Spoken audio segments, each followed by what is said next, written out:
నమస్కారం గురుగారు.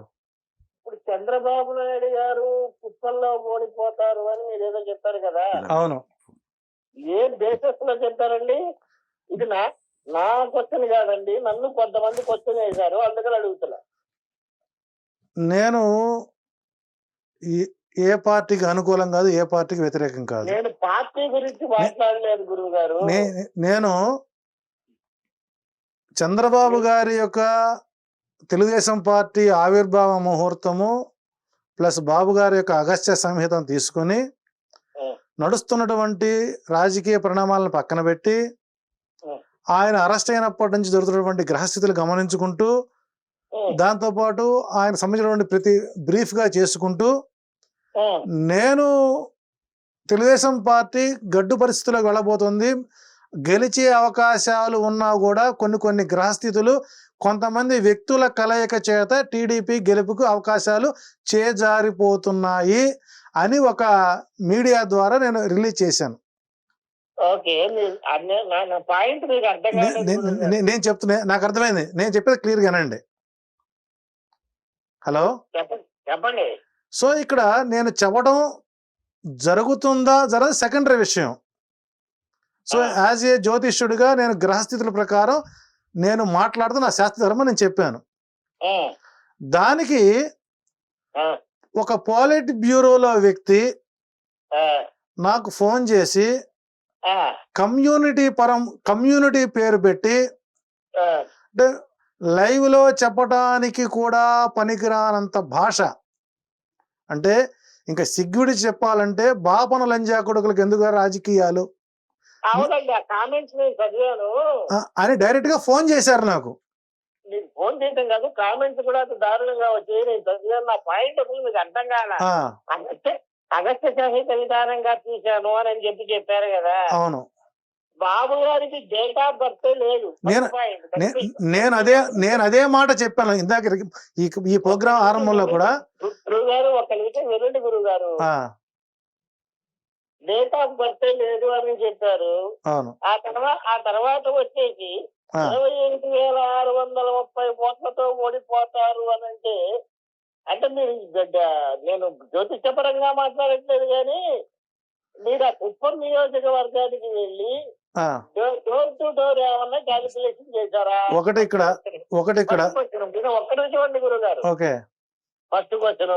రెండవ క్వశ్చన్, పిఠాపురంలో పవన్ కళ్యాణ్ ఓడిపోతాడా లేదా అనేది పాయింట్ కాదు, ఓడిపోతారు అని మీరు చెప్పారు. అవును, అసలు ఏ బేస్ మీద చెప్పారు? మూడవ క్వశ్చన్, ఓవరాల్ గా నాకు వచ్చిన అనుమానం కాదండి, జనాలకు వచ్చిన అనుమానం. ఒకడైతే కామెంట్ ఏం పెట్టారంటే వేపన వాళ్ళకి సిగ్గు శరం లేదా, ఈ లోకంలో కూడా ఇలాంటి మాలోకాలు ఉన్నారా? ఇంకో విషయం ఏంటంటే పేటిఎం బ్యాచ్ కదా, డబ్బులు ఎంత తీసుకున్నారు అని మూడో క్వశ్చన్. నాలుగో క్వశ్చన్ వచ్చేసి ఇంక్లూడింగ్ నన్ను కూడా కలిపారండి. తప్పలేదు, అందులో వాళ్ళకి అలవాటు అది. ఏమని ఇక్కడ ఈయన చెబుతాడు, అక్కడ అఘోరా అని ఆయన చెప్తాడు, అంటే నేను ఈ తెలుగుదేశం వాళ్ళు విన్ అవుతారు అన్నట్టుగా చెప్పా. అని అంటే నన్ను ఏ బేస్ మీద చెప్పారు అని అడిగి, ఈ బేస్ అక్కర్లేదండి, ఆయన చేసే పనుల గురించి ఆలోచిస్తూ చెప్పచ్చు, దీనికి జాతకాలు బొంగు మోసాణాలు ఏం అక్కర్లేదు, ఎన్నడూ లేనటువంటి ఓటింగ్ శాతం పెరిగింది అనంటే అమెరికా నుండి విదేశాల నుండి కూడా వచ్చి ఓటేశారు అనంటే జగన్ మీద ప్రేమతో వేస్తారా? కాదు కదా. అపోజిషన్ ఎంత దరిద్రంగా ఉందో క్యాలిక్యులేషన్ చేసుకొని కూడా ఓటేయచ్చు కదా అని చెప్తానన్నమాట నేను. ఇప్పుడు ఓవరాల్ గా నాకు వచ్చింది ఏంటంటే, మీరు డోర్ టు రోడ్ వెళ్ళి ఏమన్నా ఎలక్షన్ క్యాండిడేట్ చూసారా? ఫస్ట్ క్వశ్చన్, గత సంవత్సరం నుంచి ప్రతి నియోజకవర్గంలో వారం రోజుల పాటు ఉండి నేను సొంత సర్వే చేసుకున్నాను. ఒకటి.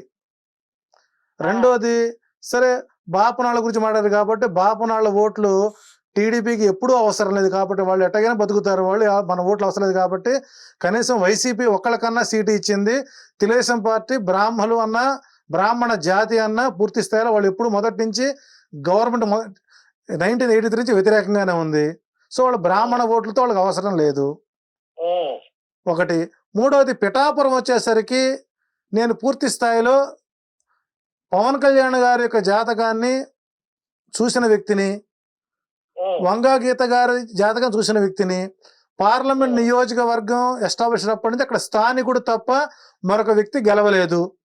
అదే స్థానానికి వైసీపీకి టీడీపీ కనుక వరమన గెలిపించి ఇచ్చినట్టయితే అక్కడ టీడీపీ గెలిచే సీటుని జనసేనకి ఇచ్చి అక్కడ టీడీపీ ఆ ఓటు శాతాన్ని పాడు చేసుకుంది. సో అక్కడ స్థానికులకి ఆ పార్టీ ఎస్టాబ్లిష్ అయినప్పటి నుంచి అక్కడ స్థానికులే గెలుస్తున్నారు. సో దానితో పాటు శుక్రుడు అంతర్దశ శని, అంతర్దశలో కేతువు, అంతర్దశలో రాహు ప్రభావం వల్ల అక్కడ పవన్ కళ్యాణ్ గెలిచే అవకాశాలు లేవు అని చెప్పడం జరిగింది. అవును, పవన్ కళ్యాణ్ గెలిచే అవకాశాలు లేవు అన్నారు. ఇప్పుడు నిజంగా మీరు చెప్పినది ఏమీ కూడా జరగలేదు అనుకోండి, జాతకం ఏమన్నా మానేస్తారా? అవసరం లేదండి. ఒకరి కోసం ఎందుకు మానేస్తాను నేను? నేను మీరు అనుష్ఠాన పరులు, ఇక్కడ జ్యోతిష్యుడికి ఒక అనుష్ఠాన బలం ఉంటుంది. మీరు అనుష్ఠాన పరులు, మేము అనుష్ఠాన పరులం. మీరు ఎవరిని ఆరాధిస్తారు మీరు చెప్పరు, నేను ఎవరైనా నేను చెప్పను. ఇప్పుడు చంద్రబాబు గారికి ఉన్నటువంటి పబ్లిక్ డొమైన్ ఉండేటువంటి జాతకాలు అది కరెక్ట్ కాదు. లేదు, నేనే చెప్తున్నా కదా, నీకు లేదని నేను చెబుతున్నా కదా. రెండోది వచ్చేసరికి 1983లో తెలుగుదేశం పార్టీ చంద్రబాబు నాయుడు గారు స్థాపించారు, ఎన్టీ రామారావు గారు స్థాపించారు, హైదరాబాద్ బేస్ చేసుకుని. దాని యొక్క దశలు తీసుకున్నాను. ఆ దశా ఫలితాలు అణుదశ పరమాణు దశలో శుక్రుల్లో శని ప్రభావం నడుస్తుంది. రెండోది వచ్చేసరికి మే 1వ తారీఖున ఎప్పుడైతే గురుడు వృషభ రాశిలోకి చేరుకున్నాడో మేదిని జ్యోతిష్యంలో లాంగ్ లాటిట్యూడ్లో 22.3 degreesలో కుప్పం మీద రేఖా గురుడు యొక్క ప్రభావం కనపడుతుంది. అంటే 50-50 కనపడుతుంది. అక్కడ ఉండేటువంటి పోలింగ్ ప్రభావం చూసుకున్నాను, అక్కడ జరిగేటువంటి 2019 ప్రభావం చూసుకున్నాను, అక్కడ డెవలప్మెంట్ చూసుకున్నాను, గ్రౌండ్ రియాలిటీకి వెళ్ళి చూసి వచ్చాను. సో ఇన్ని ఆలోచనల మీద నేను చెప్పాల్సి వచ్చింది. అగస్త్య సంహితం ఉన్నది. అగస్త్య సంహితంలో ముఖరేఖా గణితాన్ని బట్టి తీసుకోవాలి. అగస్త్య సంహితం కనుకుంటే దాని ప్రకారం కాకుండా అసలు ఎలక్షన్ డేట్ ఎప్పుడు దాని ప్రకారం చెప్పచ్చుగా. అసలు ఆయన ఈసీ ఎస్టాబ్లిష్ టైం తీసుకున్నానండి. ఈసీ ఎస్టాబ్లిష్ టైం కూడా తీసుకున్నాను. ఎప్పుడు నోటిఫికేషన్ వచ్చింది, ఎన్నో తారీఖు సంబంధం లేదండి, తీసుకున్నాను. జైమిని గణితం ప్రకారం ఆయనకి 4వ నెంబర్ కలిసి రాదు. జైమిని గణితం ప్రకారం, జైమిని శాస్త్రం ప్రకారం 4వ నెంబర్ ఆయనకి పనికిరాదు చంద్రబాబు నాయుడికి. ఎలక్షన్ కౌంటింగ్ 4వ తారీఖు వస్తుంది, పనికిరాదు.